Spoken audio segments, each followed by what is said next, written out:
La maladie. Accepter la maladie. Je ne m'attarderai pas sur la nécrose. 2 opérations chirurgicales, lent processus de dégénérescence, le bout de l'os n'est plus irrigué par le sang et meurt, mais pas en silence. J'aime autant te dire que tu es au courant. Lente et inexorable régression de la mâchoire inférieure. Hantise de découvrir l'évolution dans le miroir, sur les photos ou sur les radios. Et douleur, des années durant. Oh, j'ai bien tenté de l'oublier, la douleur, en m'enfonçant dans le travail. Écouter mon corps n'a jamais été mon fort. Je suis plutôt une adepte de la dénégation. C'est dans ta tête, n'y pense pas, ça finira bien par passer. Or, les douleurs ne font qu'empirer et s'étendre à d'autres parties du corps.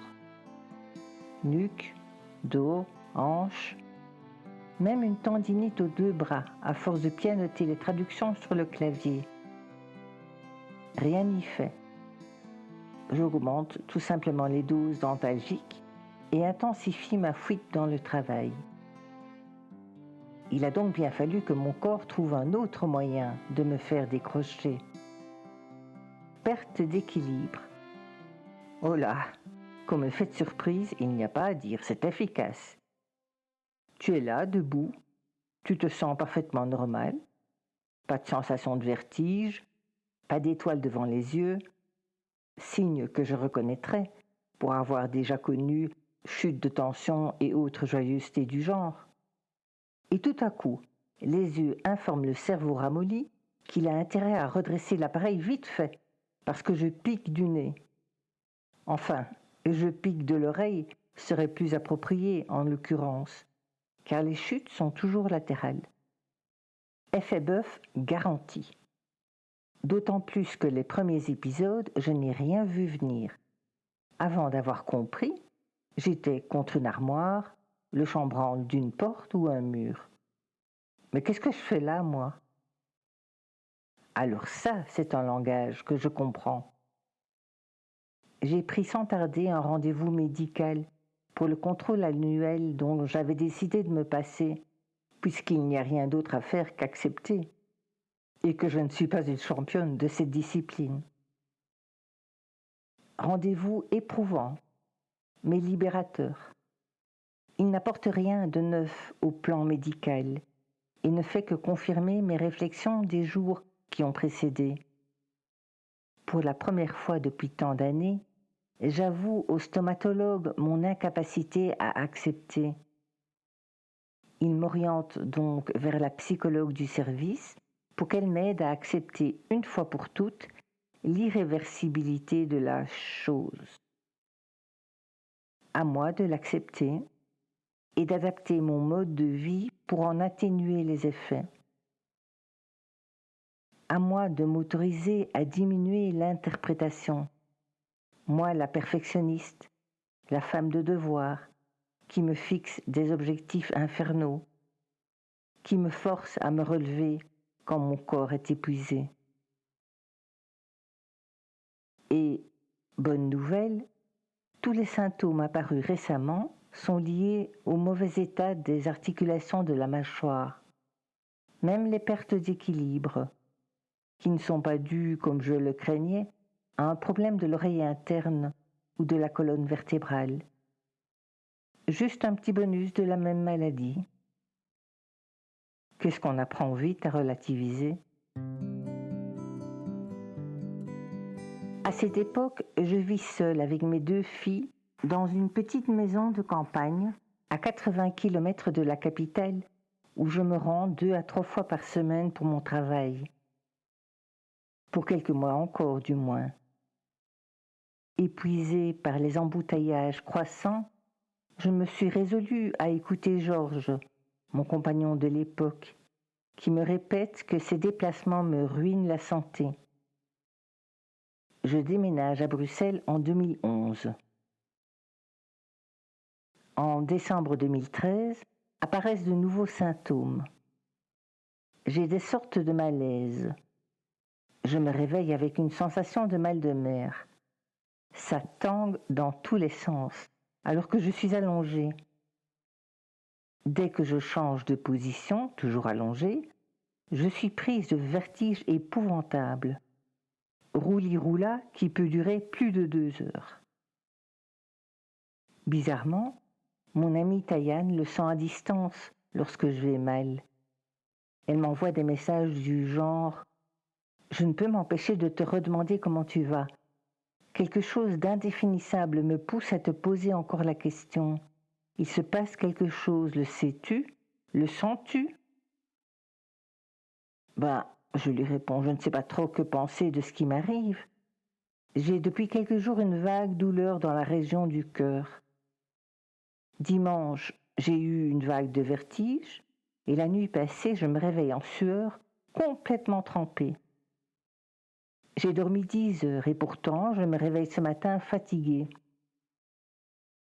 Ce n'est pas de la déprime, car j'ai le moral au beau fixe, c'est vraiment physique.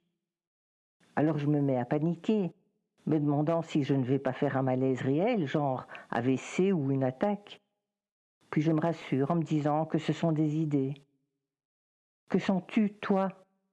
Je demande à Taïane. Peut-être sens-tu simplement mon angoisse de mourir ? J'y viens.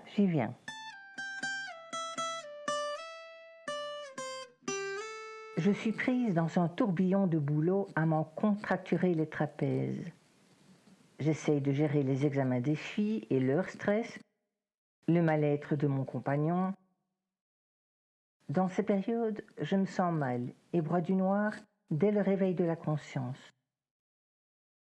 Il m'arrive de penser, déprimée, comment peut-on vouloir mettre des enfants au monde avec un futur aussi sinistre et lugubre ?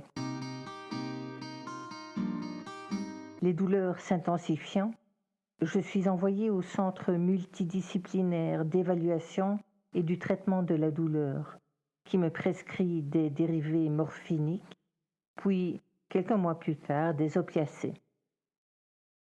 En 2014, je suis régulièrement clouée au lit par des douleurs musculaires et articulaires. Certaines nuits sont tellement douloureuses que j'ai parfois l'impression que je n'arriverai pas à me lever le matin. Je prends conscience de la véracité de l'adage. C'est le premier pas qui coûte. L'ankylose me paralyse, mais dès que je surmonte la douleur et me mets en mouvement, l'inconfort s'amenuise au fur et à mesure que les muscles s'échauffent. Quelque temps plus tard, les douleurs multiples et variées atteignent un niveau ingérable. Le 8 mai 2014 est une date que je ne suis pas près d'oublier. Alors que je suis au travail, je reçois un appel téléphonique dont je reconnais le numéro 02555 étant le début de tous les numéros de l'hôpital Erasme. La responsable du centre de la douleur, qui a les résultats des derniers examens sous les yeux, me met en arrêt de travail définitif. En avril 2017, je reçois enfin un diagnostic. Neuropathie des fines fibres, qui implique chez moi une hypersensibilité au froid.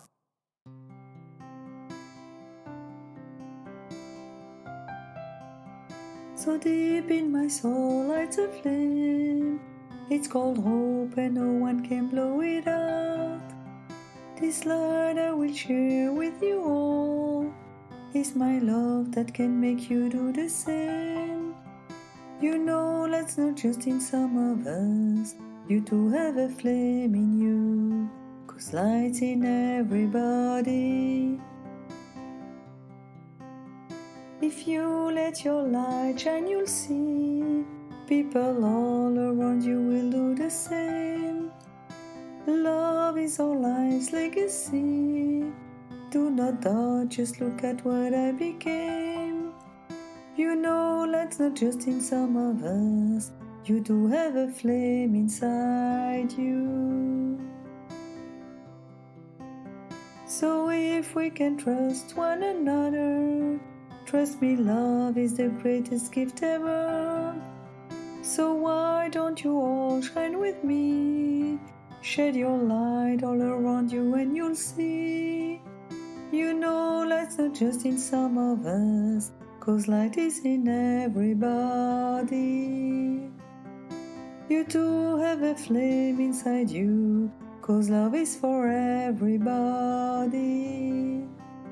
So deep in my young soul lights a flame, it's called hope and nothing, no one can blow it out.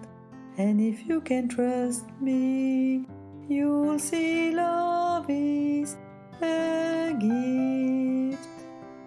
You'll see light is a gift.